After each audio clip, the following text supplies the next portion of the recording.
The air in the ancient hidden chamber was cold, dry and heavy, with the scent of petrified wood, and something else, something indefinable, like the faint echo of forgotten truths.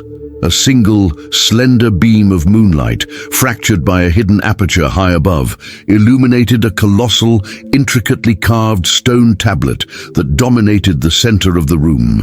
Upon its surface, etched in a language long lost to common man, were not two separate figures, but a singular, luminous being, a human form radiating celestial light, yet subtly intertwined with the majestic coils of a winged serpent, its eyes holding the wisdom of ages, its scales shimmering with both starlight and earthly fire. Before this tablet, a lone figure knelt, their silhouette stark against the shimmering light, hands outstretched towards a swirling vortex of mist that seemed to coalesce from the very stone. From the depths of this ethereal mist, a low, resonant hum began to emanate, a sound that vibrated not through the air, but through the very bones, a whisper from the primordial past. What Gnostic prophecy, meticulously erased from the annals of time, dared to proclaim that the dragon and the Christ were not opposing forces, but two aspects of a singular divine truth? And what profound shift in our understanding of creation does this forbidden union truly reveal?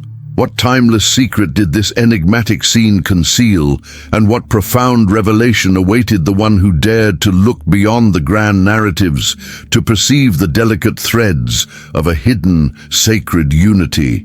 My name is Lyra, and the call to something beyond had been a persistent, almost melancholic echo within my soul since my earliest memories. It wasn't a voice in the conventional sense, no audible sound, but a deep, undeniable resonance that pulled me towards the hidden currents of the world, towards the whispers of forgotten lore, towards the shimmering edges of reality where myth and history intertwined. My journey began not in a grand temple or a bustling city, but in the quiet solitude of my own mind, in recurring dreams of a vast cosmic tapestry where threads of light and shadow wove together, revealing patterns of creation and destruction, always centered around a figure that was both human and serpentine, radiating immense love and power, yet often depicted as fragmented or at war with itself. These visions were always accompanied by a profound sense of recognition, a deep knowing that the narratives I had been taught were incomplete, that something vital had been omitted, deliberately obscured. It was in an old, forgotten library, tucked away in the labyrinthine alleys of a bustling ancient city, its existence known only to a select few, that I stumbled upon a tattered, fragmented codex. Its pages, brittle with age and smelling of dried herbs and ancient ink, spoke of a Gnostic prophecy, a fundamental understanding of a divine archetype where the dragon and the Christ were one. The codex hinted that this unified being represented the complete spectrum of divine consciousness, the Christos, the pure light of divine love and wisdom, and the dragon, the primal force of creation, transformation, and regeneration, embodying the earth's wisdom, the Kundalini energy, and the power to overcome illusion. This prophecy revealed that the true path to enlightenment involved the integration of these seemingly opposing forces, the celestial and the terrestrial, the spiritual and the material, the lamb and the serpent, within each individual. It spoke of a clandestine order, the keepers of the unified flame, who had dedicated themselves to preserving fragments of this truth, embedding them in symbols, myths, and even in the very structure of human consciousness itself. This library, with its scent of aged paper and forgotten wisdom, its shelves laden with scrolls that seemed to hum with ancient energy, became my first sacred setting, a silent sanctuary where the seeds of my true quest were sown, where the whispers of my visions began to take tangible form, urging me to seek the truth of this ancient, enigmatic unity. The path unveiled by these fragmented codices and my recurring visions was not one of easy discovery, nor a linear progression, but a profound journey of introspection and arduous self-confrontation, a spiraling descent into the depths of my own being. Each symbol deciphered, each cryptic verse pondered, each meditation undertaken brought a new layer of internal resistance to the surface, challenging my preconceived notions and comfortable beliefs. There was the gnawing doubt that whispered of heresy and madness, of chasing phantoms in the vast ocean of esoteric knowledge, abandoning the solid ground of conventional thought for dangerous illusions. There was the profound fear of abandoning the comforting certainties of the known world, of severing ties with the familiar narratives of history and religion, of stepping into an abyss of the unknown. And there was the terror of confronting revelations that might shatter my understanding of the world, leaving me adrift without an anchor, without a familiar shore. External resistances manifested subtly, not as physical threats or overt persecution, but as insidious tests of spiritual resolve. Whispers of scorn from those who clung to conventional dogma, their eyes reflecting suspicion and misunderstanding, moments of profound isolation where the world seemed to turn its back, leaving me feeling utterly alone in my pursuit. There were also encounters with enigmatic figures, members of the Keepers of the Unified Flame, who spoke in riddles and parables, challenging my understanding and commitment, pushing me to look beyond the literal.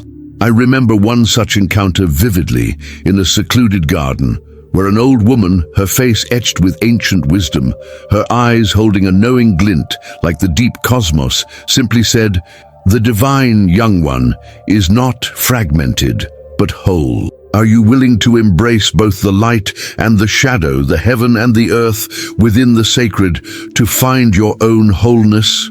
Her words resonated deeply, forcing me to confront my own inner darkness, my attachments to intellectual understanding, my ego's need for concrete proof, my fear of my own power. I learned of ancient entities, forces of dogmatic control and separation, who sought to maintain a fragmented narrative, to keep humanity bound to a limited perception, to the cycle of ignorance and fear, by obscuring the true light of this sacred integrated truth. I understood that the perilous revelations that awaited those who dared to pierce their veil were not external dangers, but internal transformations, a stripping away of all that was false, a dismantling of inherited beliefs, a burning away of all that was not authentic. The journey was a series of profound losses, the loss of my simplistic understanding of history and theology, the loss of my fear of societal judgment, the loss of the self I had carefully constructed over a lifetime. Piece by painful piece. Each loss, however, brought a deeper understanding, a clearer vision of the path ahead, a sense of shedding old skin to reveal something more authentic, more ancient, more aligned with the universal consciousness. The deeper I delved, the more I felt the presence of this Gnostic prophecy, not as a distant concept, but as a living, breathing force within me, its ancient wisdom and boundless power urging me forward, even as the fear tried to hold me back, preparing me for the ultimate revelation. The climax arrived in the heart of the ancient hidden chamber, the very place where my journey had begun. A sanctuary hidden from the eyes of the uninitiated, a nexus point where the energies of Earth and cosmos converged. The air was now charged, almost electric, carrying the faint scent of ozone and ancient power, and the moonlight beam intensified its glow, casting vibrant, shifting colors across the colossal stone tablet, illuminating the intricate carvings with an ethereal dance. In the center of the chamber, the singular, luminous human serpent figure on the stone tablet began to pulse with an inner light, mirroring the symbol of the eye within a spiral, now glowing intensely. Around its edge, the ancient figures seemed to come alive, their inner cosmos expanding. As I knelt before the tablet, my heart pounding with a mixture of awe and trepidation, a profound stillness descended, a silence so deep it seemed to absorb all sound, all thought. My hands, guided by an unseen force, rose instinctively, placing themselves upon the pulsing stone. As my fingers touched its warm surface, it resonated with my own heartbeat, and a wave of pure, incandescent light flooded my consciousness, not from an external source, but from within my very being. It was then that the truth, the profound revelation of the Gnostic prophecy, the dragon and the Christ were one, flooded my consciousness, not as a concept, but as a direct, visceral experience. I saw not a single historical event, but an unbroken stream of consciousness, a sacred current flowing through all humanity, carefully encoded and passed down, waiting for this very moment.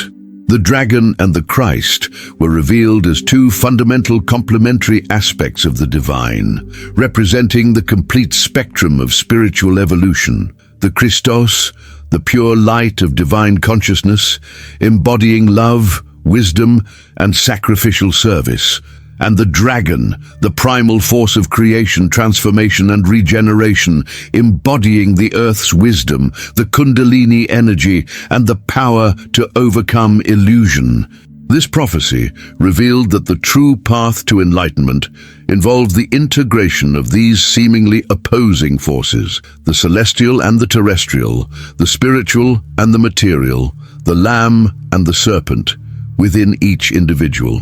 The censorship was a deliberate act to fragment and diminish this holistic understanding, to separate these aspects and demonize one, thereby controlling humanity's spiritual understanding and maintaining dogmatic dominance. The impact was overwhelming, a wave of pure, unadulterated truth that simultaneously shattered and rebuilt my entire being, dissolving all previous limitations and expanding my consciousness beyond measure.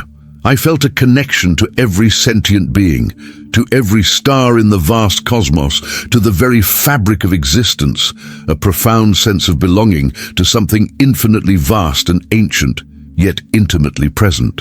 It was a revelation that transcended words, a direct communion with the source, a memory of a time when I, too, was part of that sacred knowledge, an emanation of the universal consciousness. Tears streamed down my face, not of sorrow, but of a profound, almost unbearable understanding, a recognition of a truth that had always resided within me, waiting to be awakened, to be remembered. The world I knew, the library, the ancient codices, my very identity, dissolved into this boundless truth, only to be reformed, imbued with a new, deeper purpose, a sacred mission to share this awakening. If you enjoy these kinds of stories, make sure to like this video, subscribe to our channel, and turn on the notification bell so you never miss any of our content. And tell us in the comments where you are watching from. We would love to know. The revelation, though profoundly illuminating and liberating, brought with it an immense sense of quietude, a solitude born of seeing beyond the veil, of perceiving the world through the eyes of this awakened inner wisdom. The world I had known, with its clamor and distractions, its superficial concerns and fleeting pleasures, now seemed distant, almost translucent. Its illusions starkly apparent, yet no longer binding. I chose a period of profound contemplation, retreating from the bustling world and the company of others, seeking refuge in a secluded ancient forest, a place where the wind whispered ancient secrets through the leaves of colossal trees, and the dappled sunlight offered solace, its shifting patterns a constant reminder of the dynamic truth I had witnessed.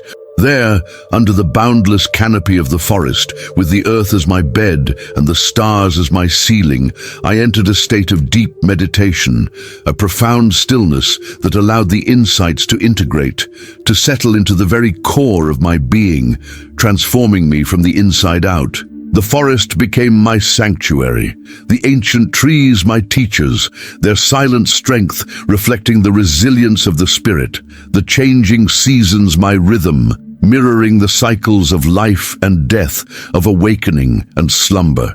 I spoke in codes, in metaphors, to the rustling leaves and the flowing streams, to the silent stones and the soaring birds, attempting to translate the ineffable into something comprehensible, even if only to myself, knowing that the full truth was beyond human language, beyond the grasp of the rational mind.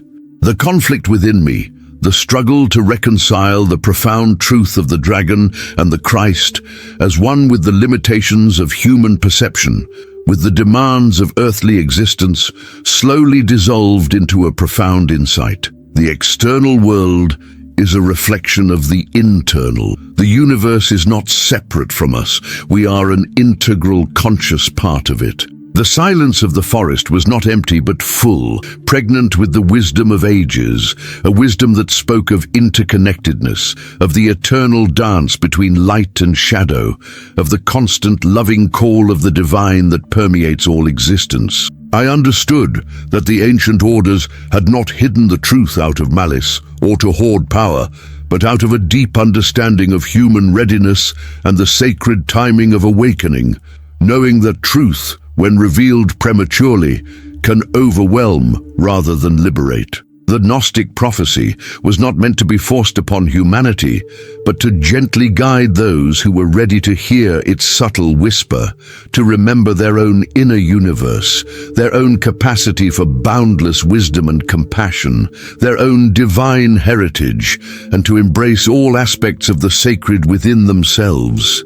My time in the forest transformed me utterly. I emerged not as a recluse, forever separated from the world, but as a messenger, burdened with a truth that could either liberate or overwhelm, depending on the readiness of the recipient, on the openness of their heart and mind. I knew I could not simply speak of what I had seen, for words alone would be insufficient, easily misunderstood or dismissed. It had to be encoded, preserved for those who were ready to receive it, for those whose hearts resonated with the ancient call, with the deep yearning for truth. My final act was to transcribe my visions, my insights, my profound experiences into a series of intricate symbols and allegories, etched onto durable parchment and bound into a single, unassuming codex.